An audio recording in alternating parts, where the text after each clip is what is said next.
Welcome to Karma Chronicles. Please like the video and subscribe. Let's begin. The glass was halfway to my lips when he said it. "You'll never get a cent. You're not my real daughter." I didn't drop the champagne. I didn't blink. But the clink of crystal stopped across the room. Even the band cut mid-note like someone yanked the plug. My fiancé froze beside me, flute in hand. Around us, co-workers from my firm, distant cousins, and my future in-laws sat stiff as statues, unsure where to look. My name is Rachel. I'm 28. I live in Baltimore. And my father, well, he just detonated my engagement party. Quick note before we get into it. Before listening, share which city or country you're watching from.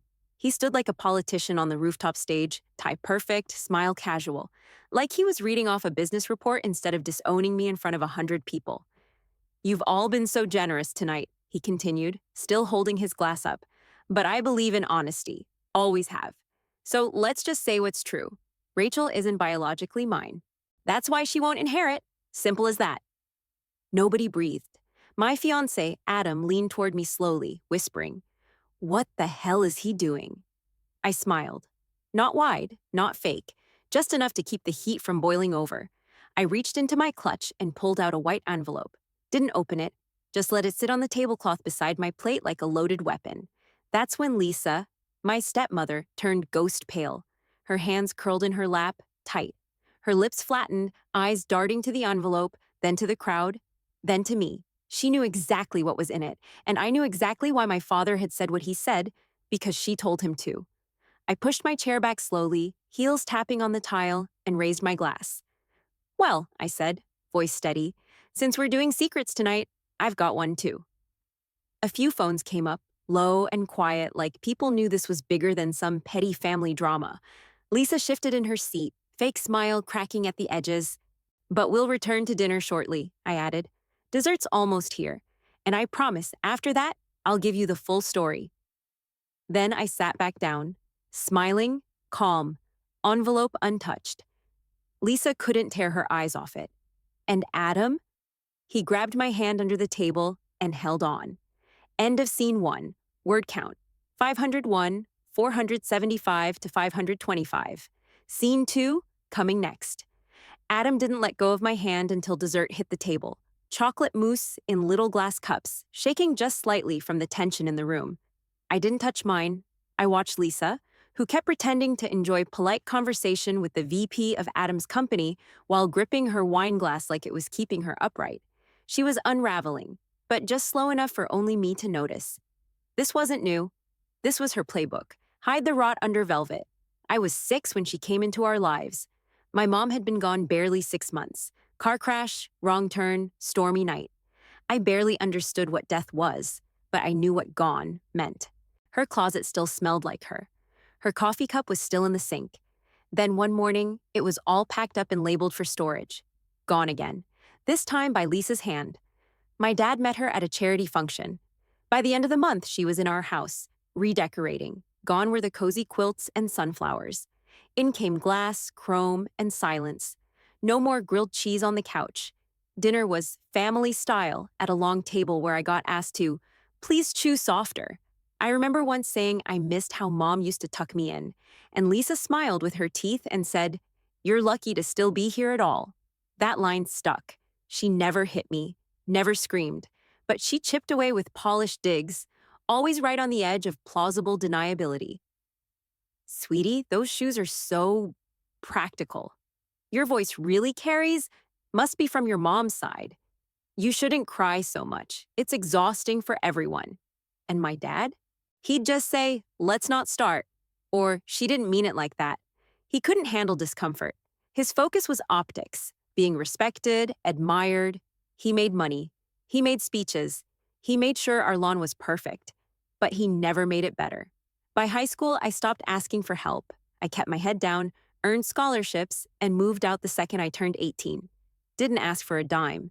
I rented a room near Towson, worked nights at a diner, and studied until I passed out in my clothes. Every win was mine. I only showed up for holidays, and even then, I felt like a guest in my own childhood home. Lisa hosted like a queen. Cold wine, crisp napkins, fake warmth. I'd bring a pie, get a kiss on the cheek, and sit through dinner like a stranger while she showed off Josh's piano trophies and asked me if I was still doing that public sector work.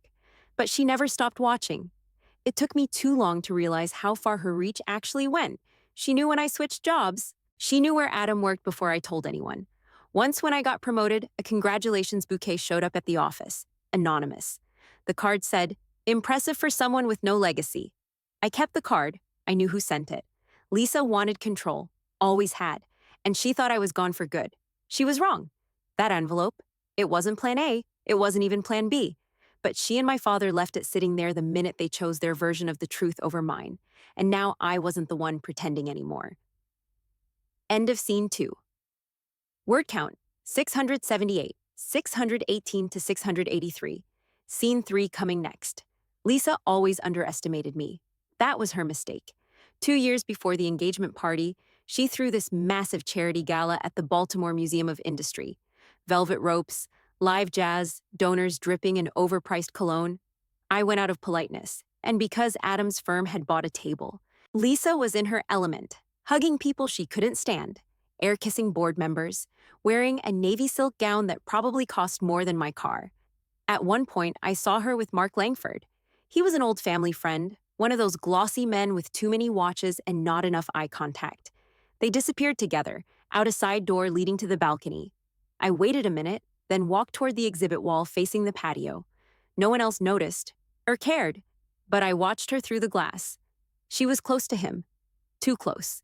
She laughed, head tilted, hand on his chest. When they came back in 10 minutes later, her hair was a little off and his shirt collar had shifted. They didn't speak as they rejoined the crowd, just looked straight ahead. I didn't say anything that night. I didn't even tell Adam, but that image lodged in my brain like a splinter I couldn't stop poking. After that, I started paying attention. Lunches she claimed were with the board that didn't line up with the foundation's calendar. A new tennis bracelet that didn't match my father's usual style. Too sleek, too modern. I started spotting her car parked in places that didn't make sense for the errands she claimed. And then there were the calls. Always late, always in the sunroom, always ending with her smoothing her skirt and pretending she'd been reading. Josh was 8 back then, quiet, shy, obsessed with space documentaries. The kind of kid who'd build a cardboard observatory and spend hours watching the sky. Sweet, sensitive, and nothing like my father. I'd always wondered, in the back of my mind, how Josh ended up so different. Different building, different eyes. People whispered about it. Subtle comments at family barbecues, careful glances at photos. But no one dared say anything outright. Lisa had a way of freezing people out of her world if they stepped out of line. But that night at the gala, it lit the match. I started documenting. I'm not a private investigator, but I know how to research. I started small, snapping photos of Lisa getting into unfamiliar cars, tracking her lunch spots, matching timestamps. One photo showed her sliding into Mark Langford's Bentley outside the Ivy Hotel. She wasn't dressed for a board meeting. She was dressed for him. I started digging into Mark's travel schedule, public appearances, dealer conventions, anything posted on social. And Lisa, like clockwork, she had a charity commitment in the same cities, on the same weekends. Chicago, Charleston, Denver. I logged everything. Adam noticed me staying up late a few times, scrolling through photos and spreadsheets. "What are you looking for?" he asked one night. "Truth," I said, "and maybe a paper trail." He didn't press, but he didn't walk away either. Just sat beside me, silent. It wasn't about money. It wasn't even about revenge. I needed to know if the life I'd been sidelined from had been fake from the start. I needed to know what Lisa had actually built and what she'd buried to do it. I didn't know what I'd find, but I knew I had to keep digging. Because something about Josh, about how he looked at me like I was the only person who actually heard him, made me feel like the truth didn't just belong to me, it belonged to him too. End of scene 3. Word count, 750, 713 to 788. Scene 4 coming next. The last thread snapped on a Saturday afternoon. I was dropping off a book Josh had left at my place. Something about constellations. And when I pulled into their driveway, I spotted Lisa's car. Nothing strange there. But then I noticed another car, a dark green Jaguar, Mark Langford's. I didn't ring the bell. Instead, I walked quietly around the side of the house, past the hedge to the wide bay window that looked into the den. They didn't see me. They were too wrapped up in each other.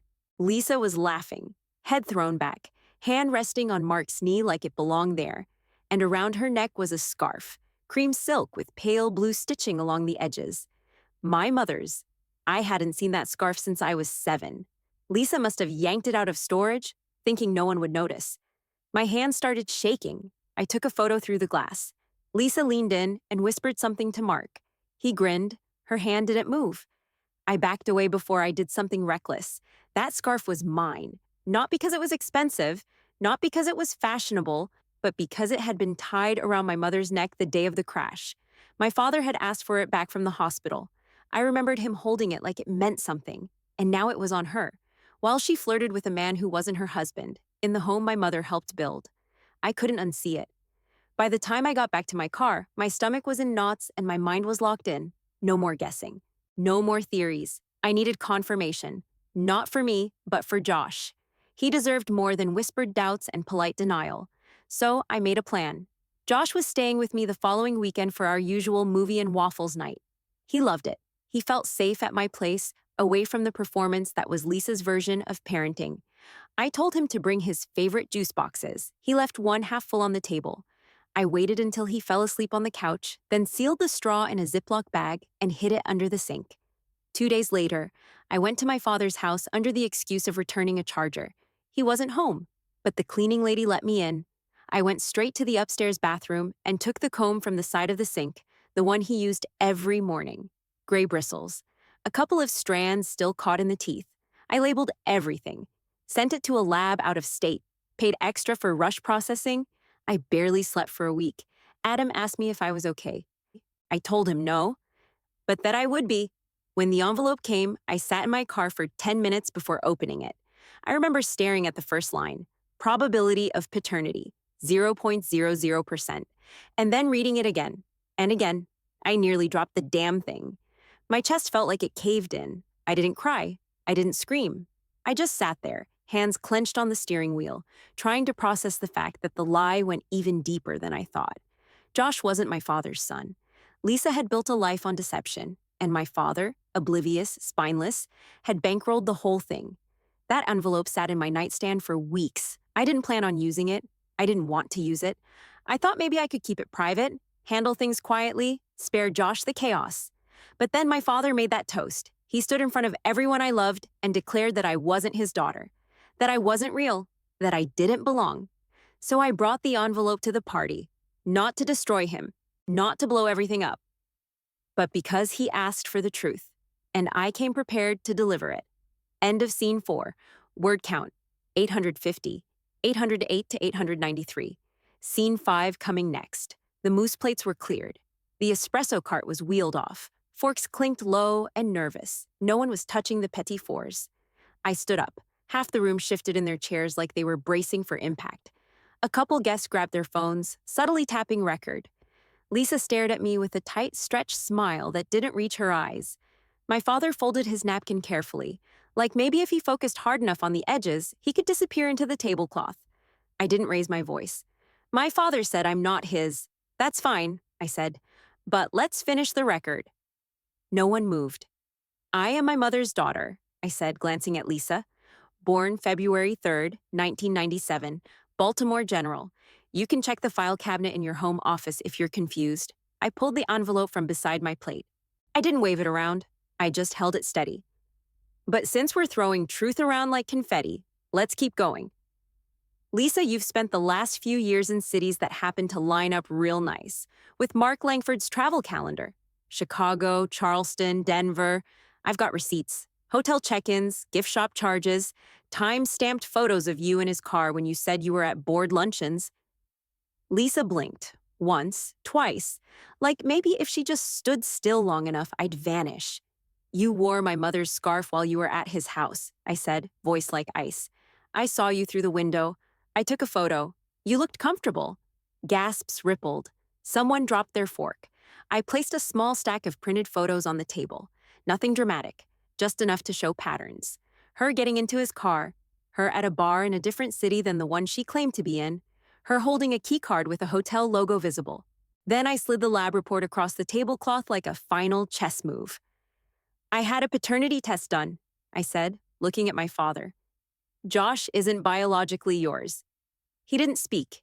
He didn't flinch, just stared down at the folder like it might bite him. I turned back to the crowd. Josh is innocent in this. He's 9.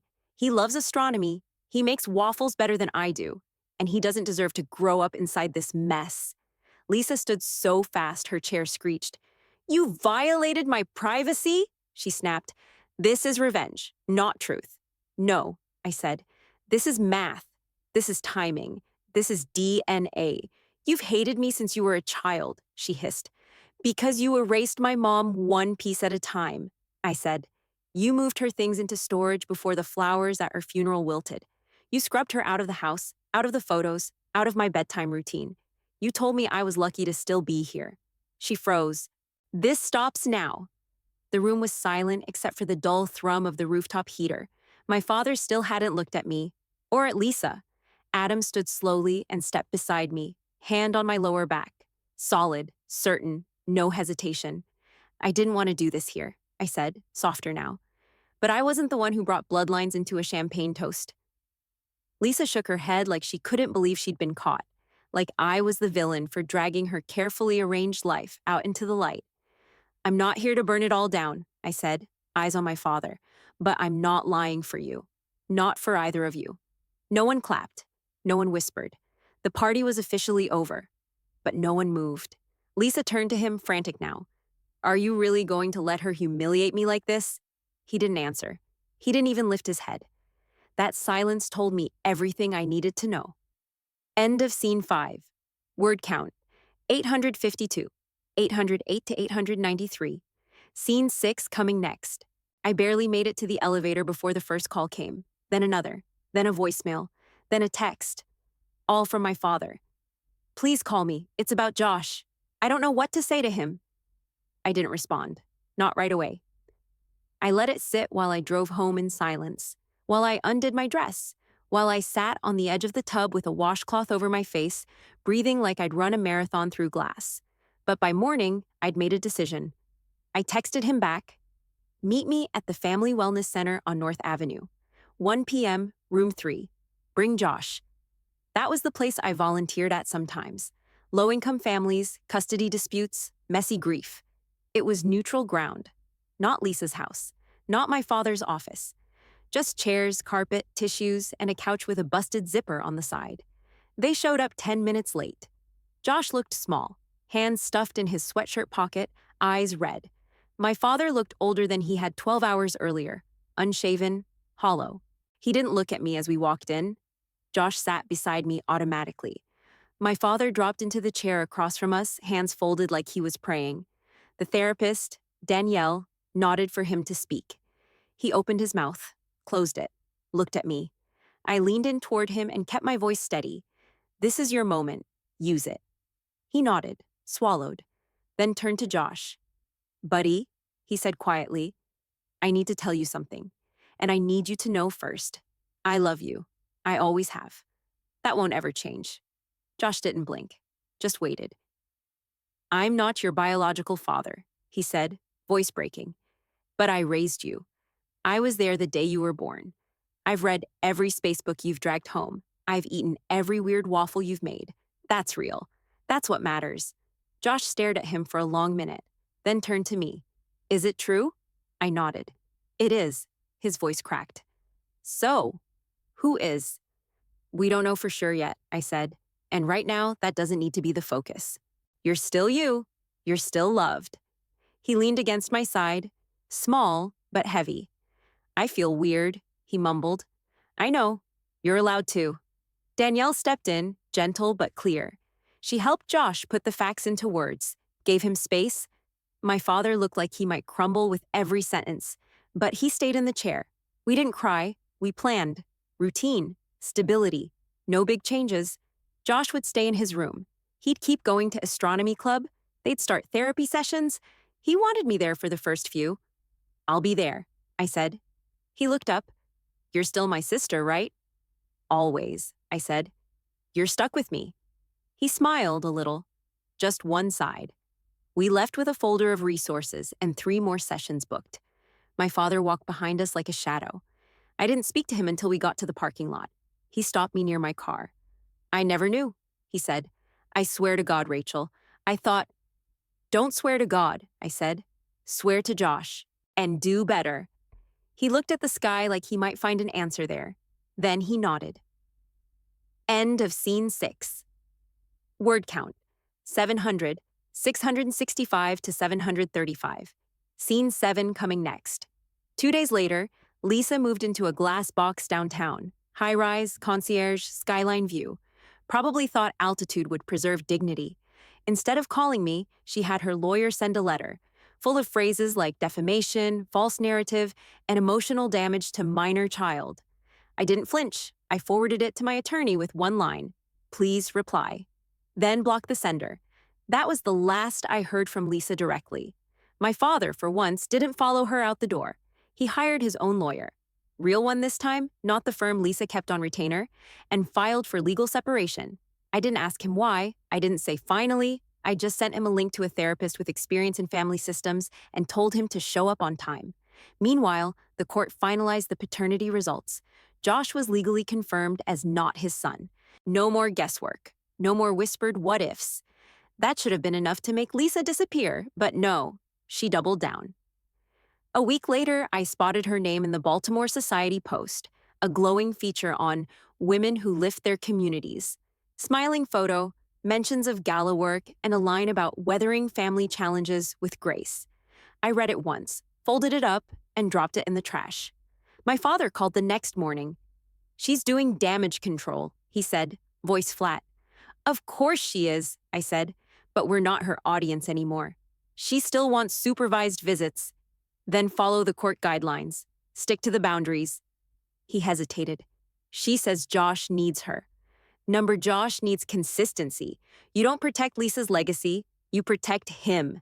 He didn't argue. That was new. He started showing up. Small at first. He actually cooked. Nothing fancy, just grilled cheese and chicken stir-fry. He drove Josh to therapy appointments and didn't sit in the waiting room playing games on his phone. He helped plant herbs in the backyard, even though he didn't know what rosemary looked like. He asked questions. He actually listened. One night, Josh called to tell me they made spaghetti from scratch. "He didn't even burn it," he said. "He let me add the garlic." I smiled.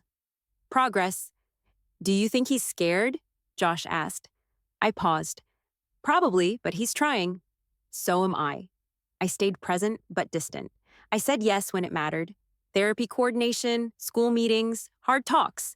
But I didn't go back to his house. I didn't fix his schedule. I didn't let the guilt rope me in. This was his weight to carry. When Lisa finally got her first supervised visit, it was a disaster. She brought gifts: drones, new shoes, some expensive Lego set.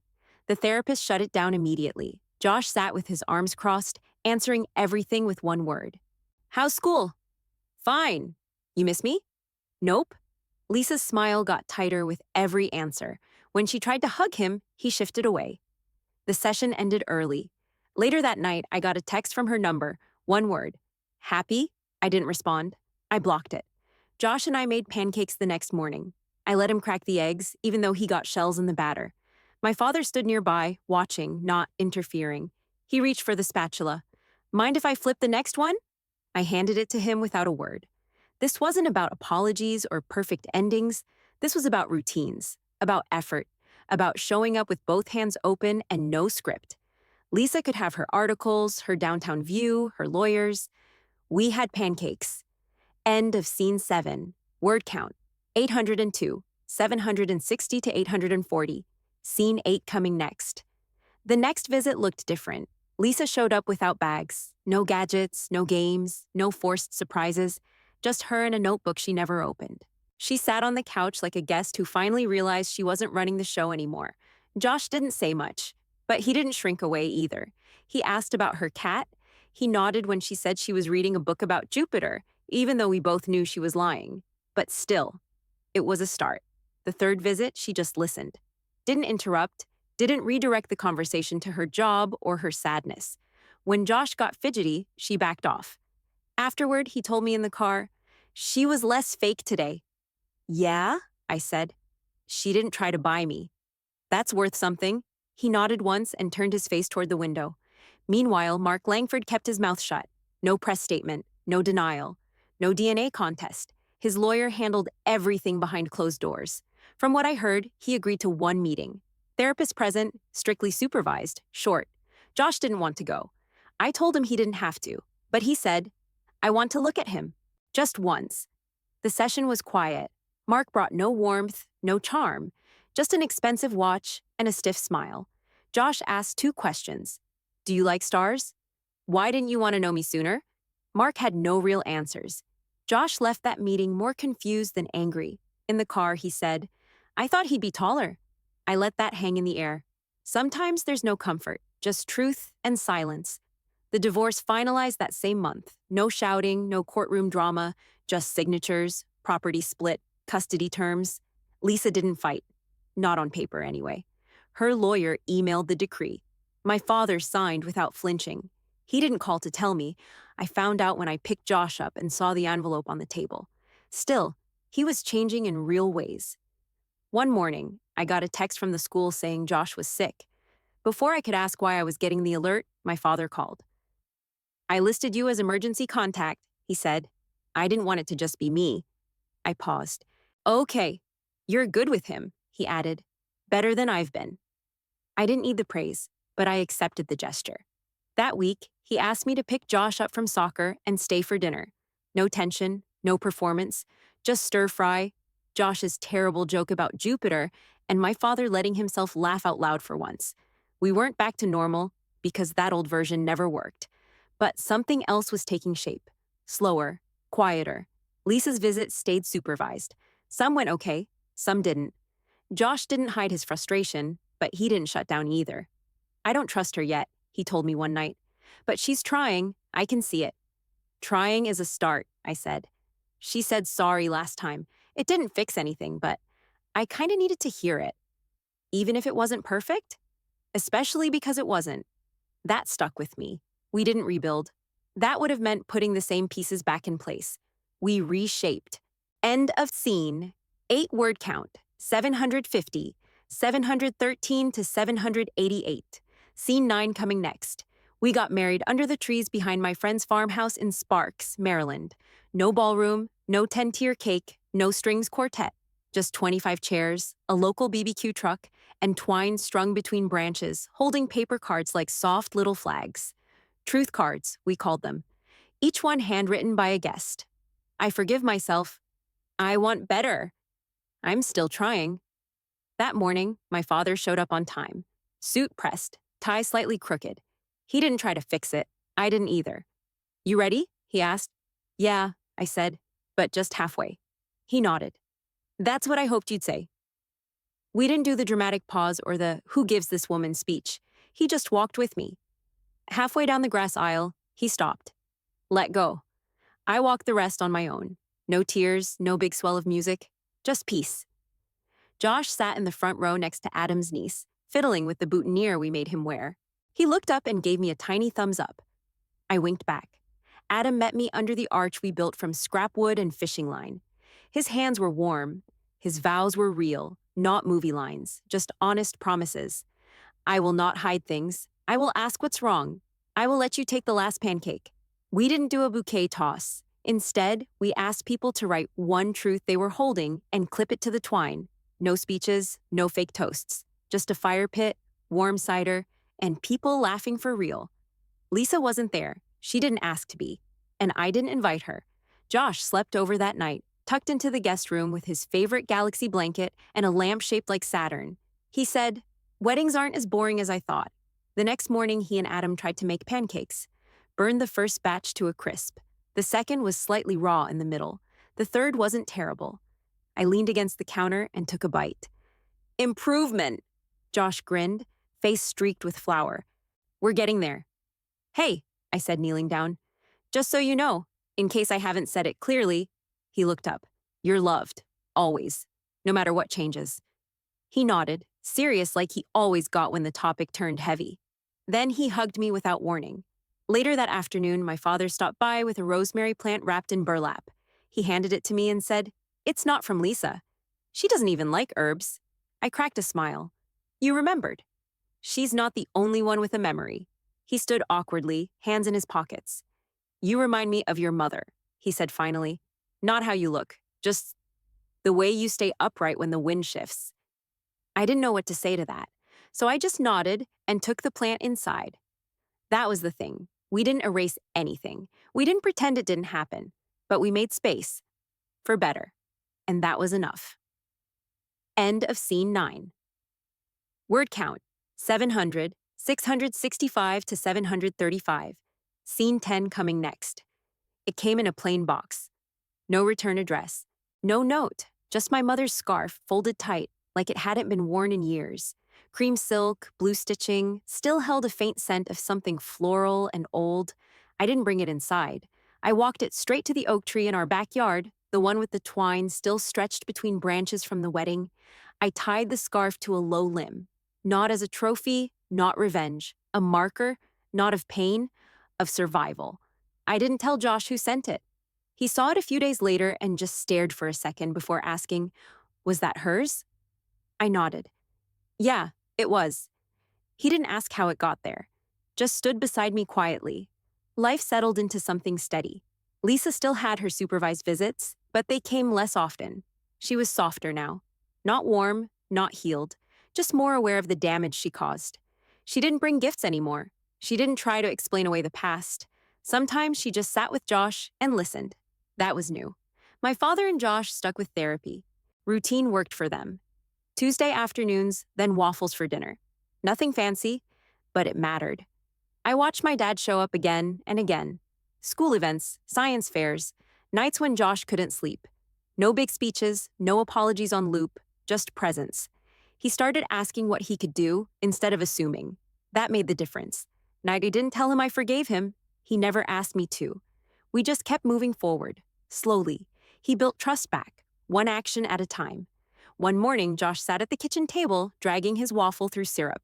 He looked up at me and said, "I want to be like you." I blinked. Yeah? You tell the truth, and you still make breakfast. I smiled at that. That's the goal. He grinned, syrup on his chin, like he didn't just hit me with something that would stay in my chest for the rest of my life. That was the legacy I claimed. Not the house, not the inheritance Lisa tried to guard like a crown jewel. A real family, one made on purpose.